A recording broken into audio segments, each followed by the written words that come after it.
Hey, Happy New Year, and welcome back to Niame Anime, where I'm literally talking about all the animes that I be watching all day. I do not make videos fast enough for the amount of animes that I watch, but I think that I watch so much because it's like, oh, I'm be multitasking. So it's if I'm doing laundry, I put on a quick show, and then next thing you know, I've watched a whole series or a whole season or whatever. So I'll be moving through these things real quick. I ain't mad at it, entertaining.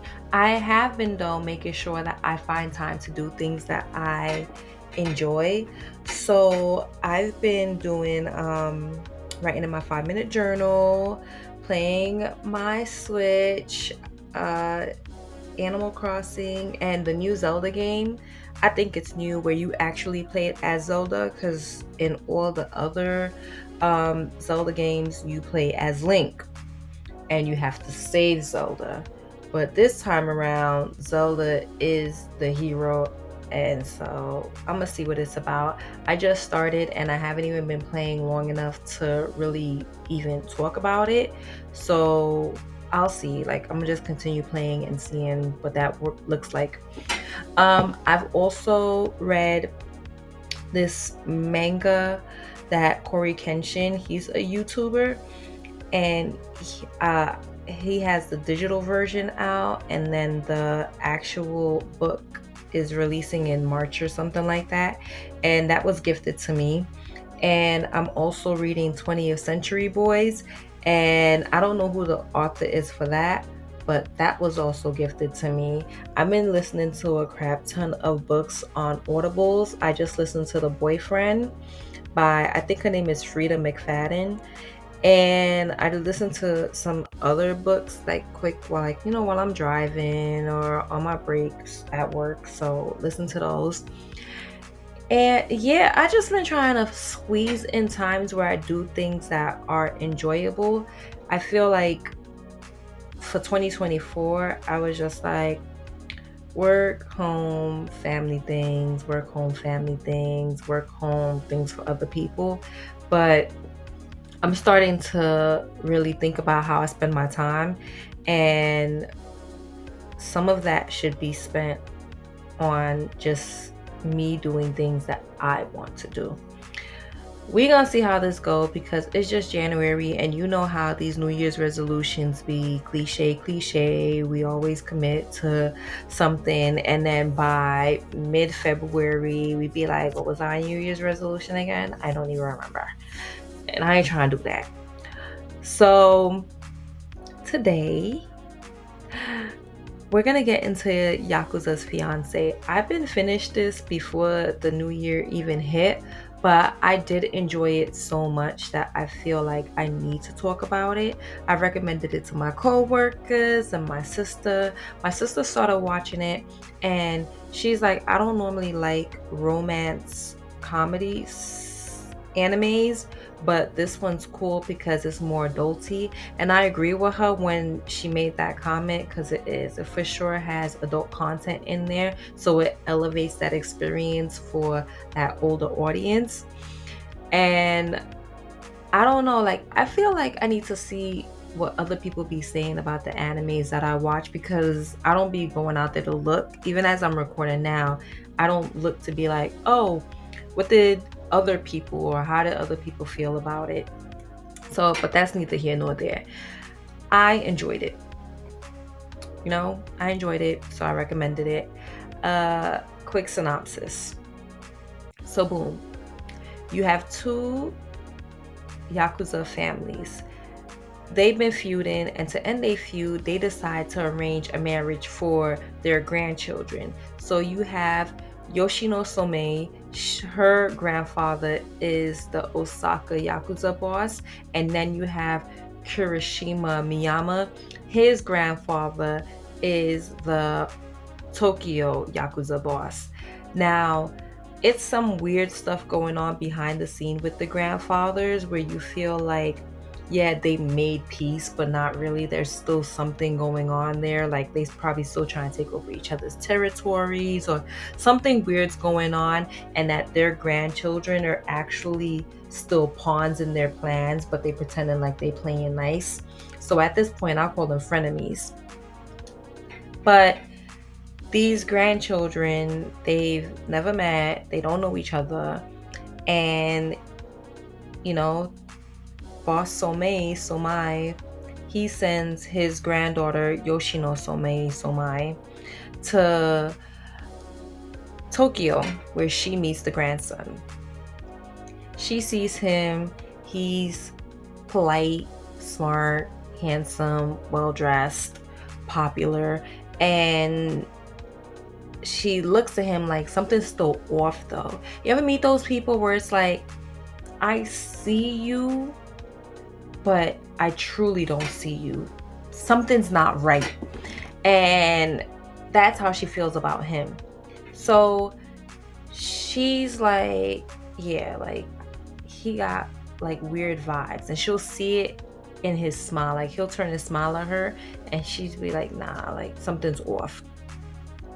Now, she's spot on. Trust your instincts, people. Like sometimes we be looking at somebody and we dead. They purple, we trying to make them pink, green, yellow, blue, or every single color but the color that they are. And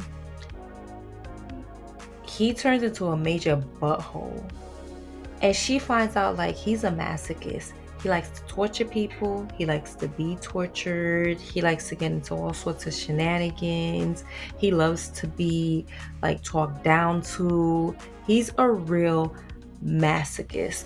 And he makes a mistake though of underestimating her and trying to play her. And for that, she's like, I'm gonna make you fall in love with me.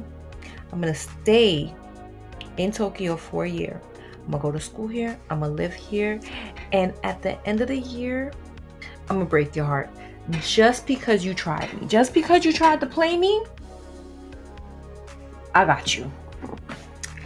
And when she starts being like a savage to him and being like, yeah, like, no, F your whole life. F your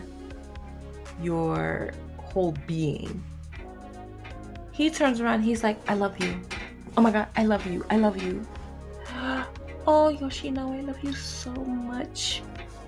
And she's like, nah, something's wrong with this person. Which I would say too. I'd just be like, the fuck? You're crazy.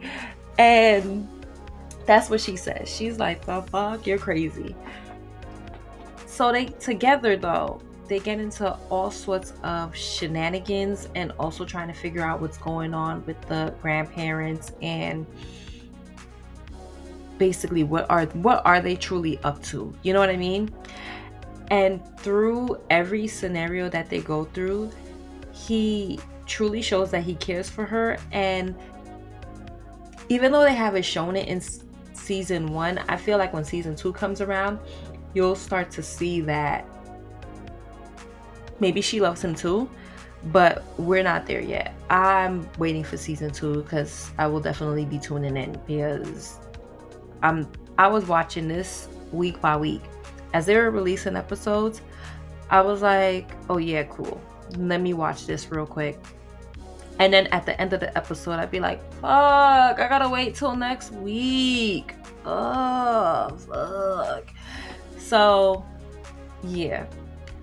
Some elements that I like that the fighting scenes, they're clear, they're crisp. You can see who's throwing what punch, what kick. You ever seen like a anime or animation like fight and you'd be like, what the fuck? I can't even keep up with what's going on. Like, how is this entertaining? It just looks like flashes across the screen. You know what I mean? But you don't get that here. You clearly see who's fighting and what's going on.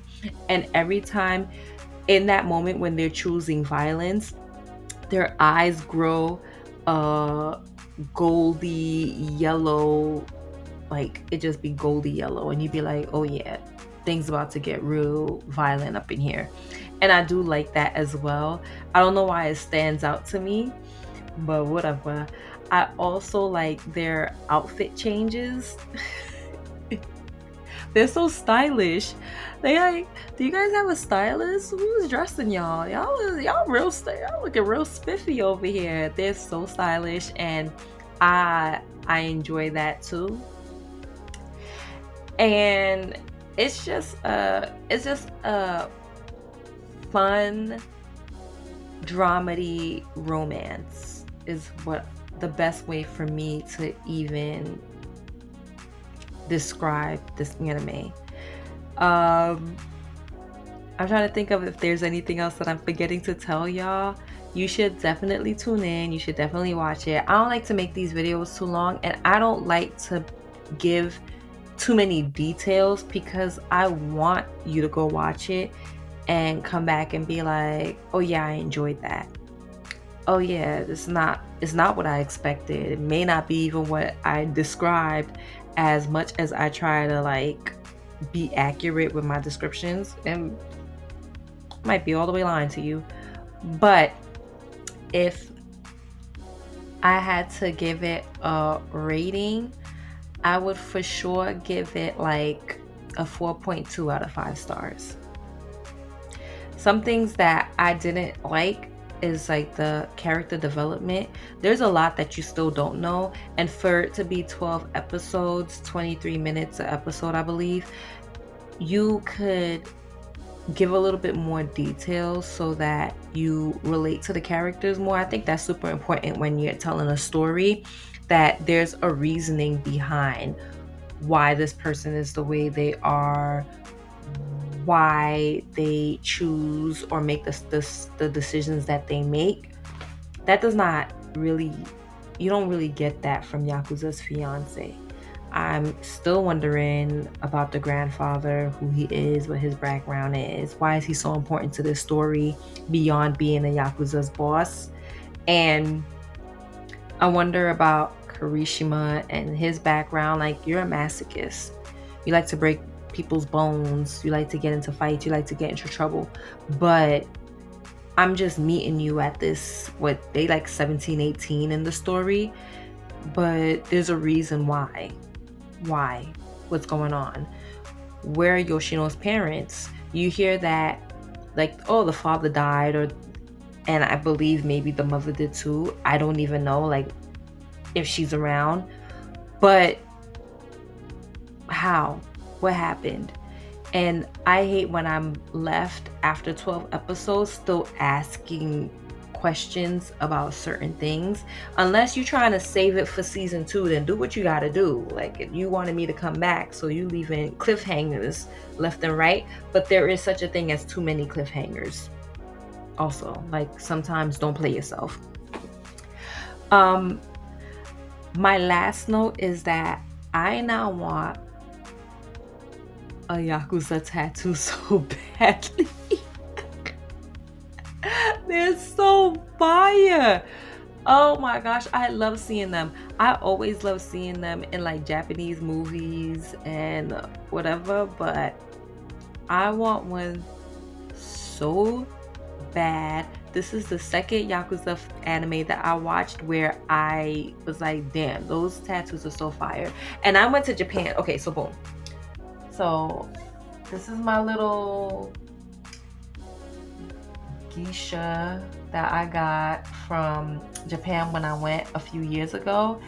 And I'm like, oh my gosh, I did not do enough when I went. I should have really like planned and got something really fire while I was out there. Not that I don't love what I have, but every time I see Kirishima's back, and then there's a other character named I think it's Shoto. Don't quote me on that. But he has tattoos on his back too, and there's like a side-by-side frame in episode like 11 where I'll insert it, where you see both their backs, and chef's kiss, fire tattoos. But yeah, if you get a moment, if you're looking for something to watch on your break or your lunch, or if you're like in bed and you're like, I don't know what to watch, or my shows are caught up on, give Yakuza Fiancé a watch. I guarantee that you'll be mildly, at least mildly, entertained. Well, this was my review, or I don't know what to call these videos anymore, but this was it. And please like, comment, subscribe. Come back for my next video. I have a bunch of other animes that I've watched and I can't wait to tell you about. I'm about to tell you about all of these. Bye.